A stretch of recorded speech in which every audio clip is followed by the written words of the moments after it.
How do you get the most out of the first few months with baby, this precious time that you want to spend together, but be light on your budget and light on Mama Earth? Well, we'll tell you that and more, especially tips for getting more sleep while breastfeeding.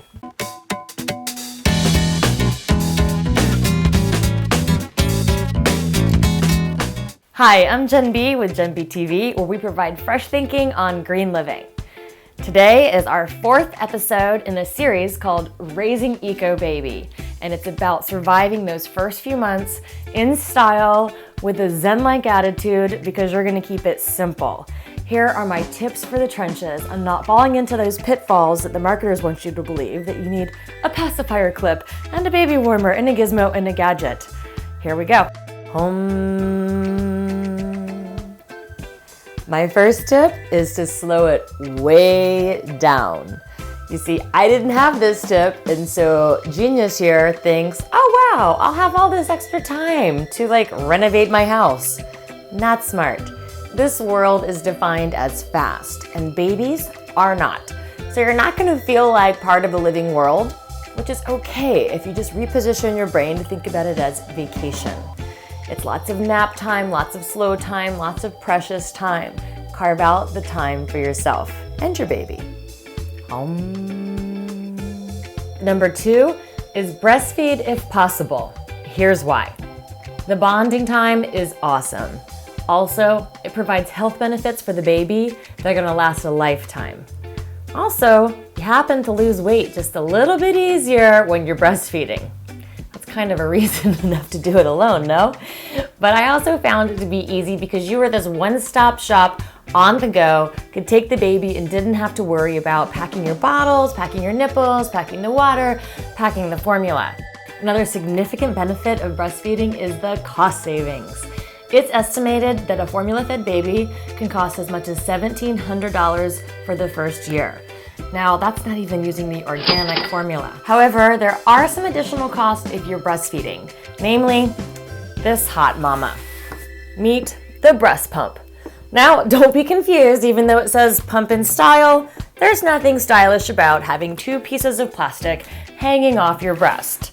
However, you're gonna learn to love it because it allows you to get more sleep by maybe having your husband do a feeding, or it allows you to go out of town by pumping a lot and then saving it in the freezer for him to thaw when you're out, I don't know, with the girls in Mexico, just a thought. But something that I learned after the fact is that insurance, a lot of providers will pay for it. So go ahead and call yours now, as opposed to sending your husband running down the street when you find out you need one at the hospital, which is what I did. Another thing you'll need is this, the Boppy. Now they have tons of these on eBay used.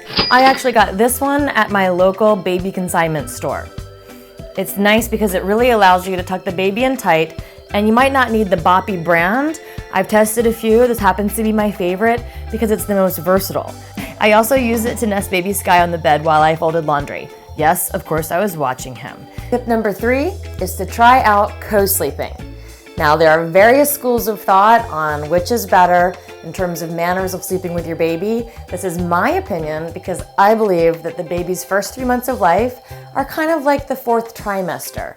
They still really need you. They want to hear your heartbeat, your breath, and you can get more sleep by co-sleeping. So this is another major benefit. Instead of having to run to the nursery when you hear them cry and they need to be fed, which is about every 2.5 hours in the initial months, you can just simply roll them over from their co-sleeper and attach them to you or give them the bottle. There are tons of these on Craigslist, even in the smallest of towns.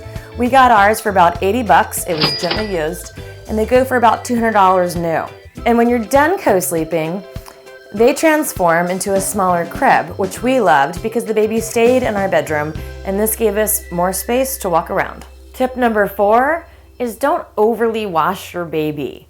There's absolutely no need to give your baby a bath every day. They're not playing in the dirt, and unless it's been a particularly hairy day, they're not especially dirty. You're gonna save water, you're gonna save time, aggravation, but you're also gonna save the moisture in your baby's skin. The same concept also holds true for washing your baby's hair. Believe it or not, baby Sky, who's now been on this planet for about 15 months, has only had his hair washed about 4 times. I kid you not, and his hair does not look super greasy, see? Think of all the cost savings there with not buying baby shampoo, not seeing all the tears as it gets in their eyes, and having to dispose of those baby shampoo bottles. Yay for eco, yay for lazy. My 5th tip for you is to ask for lots of help. I promise you're gonna need it. My mom actually came and stayed for 6 weeks, which might sound like a long time, but it truly wasn't. It was so nice to know that someone could help with the dishes or the wash, or even just watch the baby while you got a little me time. Now, if you don't have a relative that is willing to come and stay with you and help, then I highly suggest that you ask for these items in your eco baby shower. See our past episode on how to put these items like house cleaning and homemade meal into your registry list. Tip number 6, wear your baby. It's a trend called baby wearing, and there are so many options out there on what you can use to wear your baby. To me, it really makes sense for 2 reasons. Number 1, the baby feels really close, like it's still in the womb, and so they tend to be calmer. Number 2, when you're out and about or even around your house, it's nice to have 2 hands. So what I used with baby Sky was the Moby. It's organic cotton and it wrapped up really cute and nice and snug. Also, there's things like the Ergo Baby, the Becco, even the Baby Bjorn, and you can snap into them very quickly, which is nice for when you're truly on the go, like taking baby on its first flight. I hope you've enjoyed our tips from the trenches on raising eco baby on a budget, especially in those first few crucial months. Until next time, remember, sharing is caring, so send this episode to anybody that you know that would be interested. And together, we can change the world. Until next time, rock on with your light green self.